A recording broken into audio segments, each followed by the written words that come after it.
So you want to make an infographic.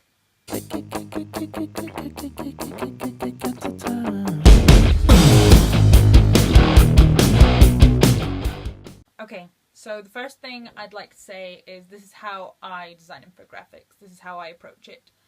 This is more of a guide for businesses who are about to go into that process, and there is more than one way to skin a cat.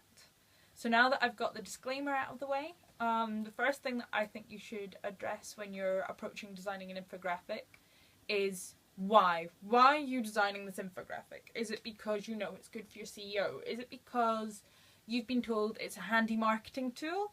Or is it because you've maybe seen your competition do one? These are all good results of infographics. They're not a reason to then go design one. If you have data or information that is going to work well in a visual format, go for it. But have that data and information first. Nobody can do anything until you've already got that stuff and have decided that an infographic is probably the best thing for it. So the next thing to address is what do you want to achieve from designing an infographic? So the first thing to probably look at is audience. Now, audience can be internal or external if you're a company. So when I say internal, I'm referring to employees, board members, shareholders kind of thing. Or external could be customers or just general relations and networking. And then if you're looking at customers, they can be the customers you've already got and you want to show them how your company is developing, or it can be customers that you want to get and you need to show them how awesome your company is. But the next thing that I want to talk to you about is what format you want to do your infographic in. So infographic stands for information graphically. Graphically doesn't mean a static image, although they're probably the most famous types of infographics out there. They're static images that you find on blog rolls, that you find on social media sites, and they're easily shareable.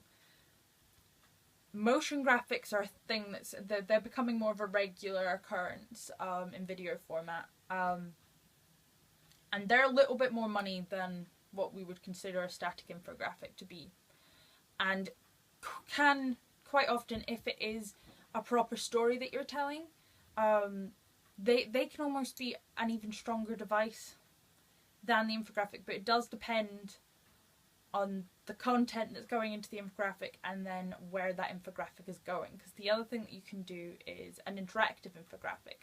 Now that's probably your most expensive tier, and it might just be that you don't have the budget for it, and then that's fine. But if your information is constantly changing, there is no point in putting out an infographic that's going to be out of date in a few months because your sales have changed or your projections have changed.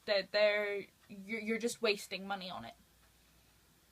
So where your infographic is going is also quite important.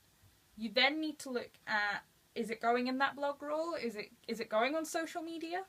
Or are you printing it out? Are you doing a presentation? That all affects the format in which a designer would approach an infographic. So now that I've given you all those questions to ask yourself before you're going to go design your infographic, feel free to go try one. But again, if it doesn't suit what you've already got, you need that information. You need the foundations first. I hope that cleared up anything. If you have any questions, feel free to fire me on Twitter, on Facebook. Links are all down there. And I'll see you soon. Meow out.